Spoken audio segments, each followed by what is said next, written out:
Hello everyone, इस video में हम करेंगे डायरेक्टरेट ऑफ एजुकेशन दिल्ली द्वारा प्रोवाइड की गई क्लास 10 साइंस की वर्कशीट नंबर 24। ये वर्कशीट 28 अगस्त 2020 के लिए शेड्यूल्ड है और ये वर्कशीट भी हमारे चैप्टर नंबर 6 लाइफ प्रोसेसेस से ली गई है। आज की वर्कशीट का जो मेन टॉपिक है वो है रेस्पिरेशन। आज हम रेस्पिरेशन के बारे में पढ़ेंगे। First of all, what is respiration? Respiration is a process by which living organisms produce energy from food. Respiration वो प्रोसेस है जिसके द्वारा लिविंग ऑर्गेनिजम्स एनर्जी प्रोड्यूस करते हैं, एनर्जी बनाते हैं डाइजेस्टेड फूड से। It usually needs oxygen. Generally इस प्रोसेस के लिए ऑक्सीजन की रिक्वायरमेंट होती है। Now further it involves two sub processes, one is breathing and second is cellular respiration. Breathing क्या होता है? ब्रीदिंग होता है gaseous exchange. It is intake of oxygen from the atmosphere and release of carbon dioxide in the atmosphere. जब हम oxygen को intake करते हैं that is inhalation of oxygen and exhalation of carbon dioxide. इस process को हम कहते हैं breathing. Then second process is cellular respiration. Cellular respiration is breakdown of simple food in order to release energy inside the cell. Food को break down करना, जो digested food था simple food, उसको तोड़ना और उससे एनर्जी रिलीज करना। और ये कहाँ होता है? इनसाइड द सेल, सेल के अंदर। इसीलिए इसको कहा गया है cellular respiration. Before moving forward we should know difference between breathing and respiration. Let's see the difference between these two processes. The first difference is breathing is the process of inhaling and exhaling the air in and out of lungs. Lung से air को अंदर लेना और बाहर छोड़ना, इस process को breathing कहा जाता है।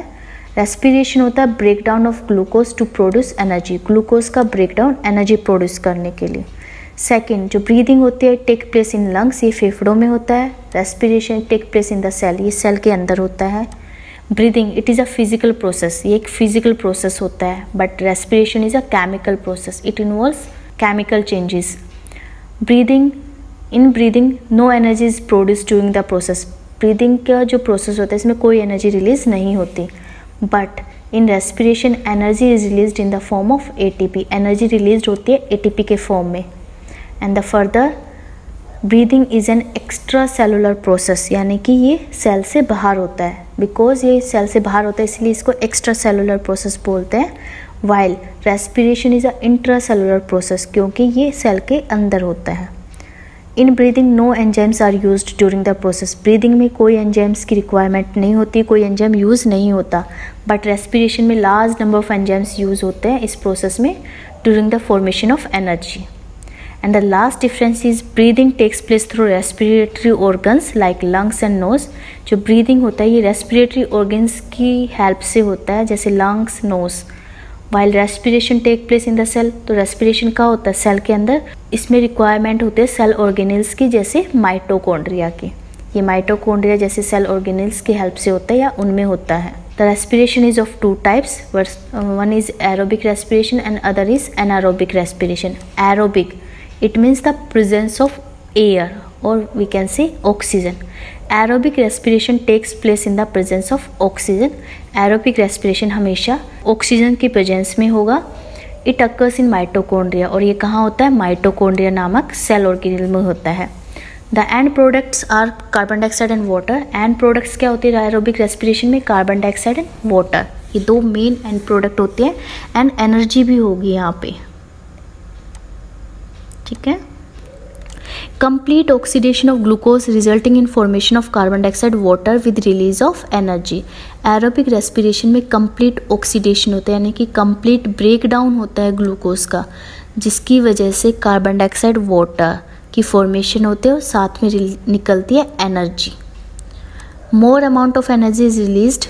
एरोबिक रेस्पिरेशन में एनारोबिक की कंपैरिजन में बहुत ज़्यादा एनर्जी रिलीज होती है। एक मोलिक्यूल ग्लूकोज का प्रोड्यूस करता है 36 एटीपी ऑफ एनर्जी, यानी कि 36 मोल एटीपी एनर्जी रिलीज की जाती है वन मॉलिक्यूल ऑफ ग्लूकोज से। Now let's discuss about anaerobic respiration. It takes place in the absence of oxygen. ये बिना ऑक्सीजन की होता है, यानी कि ऑक्सीजन की अनुपस्थिति में होता है।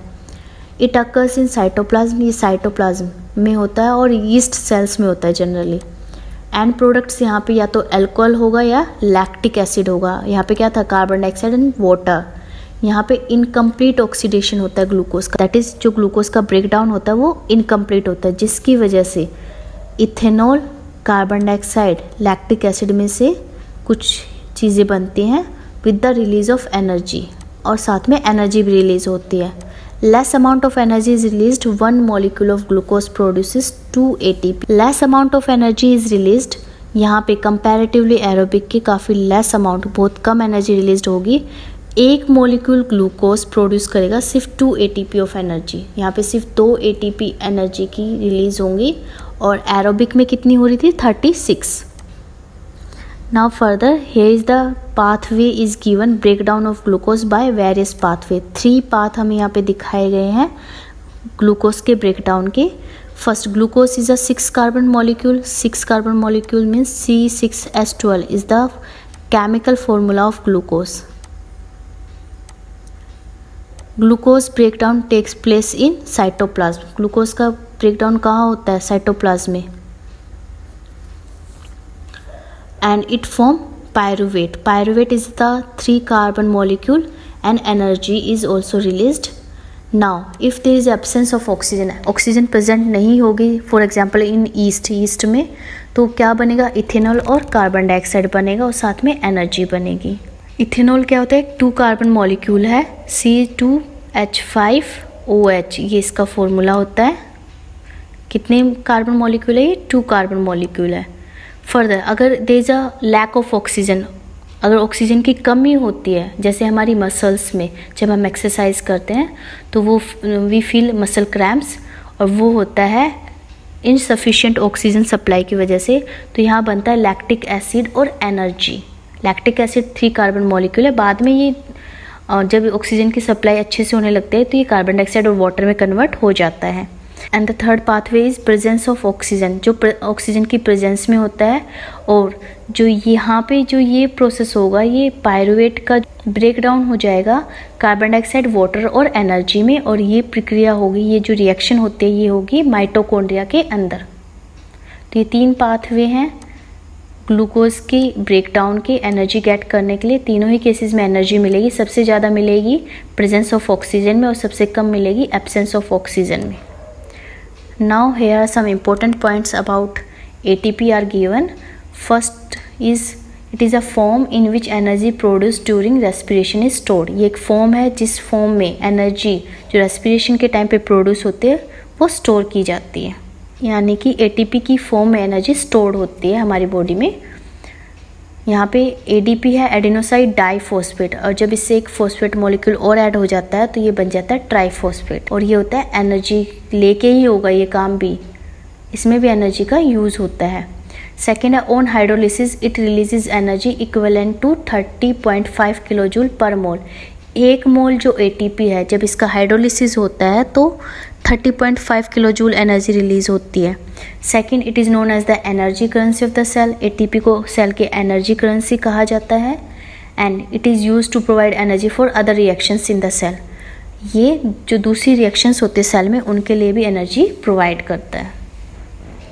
Now here are some questions. First question is the energy currency of the cell is ATP। First option ही हमारा करेक्ट होगा। Second, the breakdown of pyruvate to give carbon dioxide, water and energy take place in mitochondria.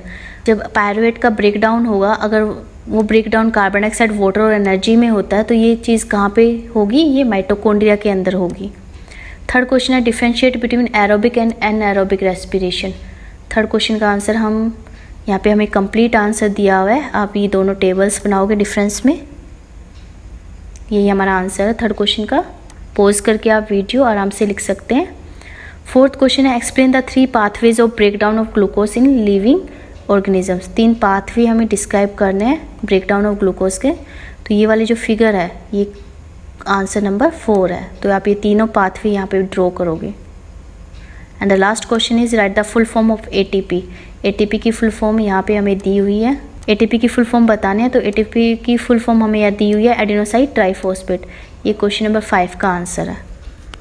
तो हमें सारे answer आज की worksheet के अंदर ही दिए हुए हैं, तो यहाँ से आप लिख लेना वीडियो पॉज करके। Thanks for watching this video. Please like, share and subscribe my channel. Thank you.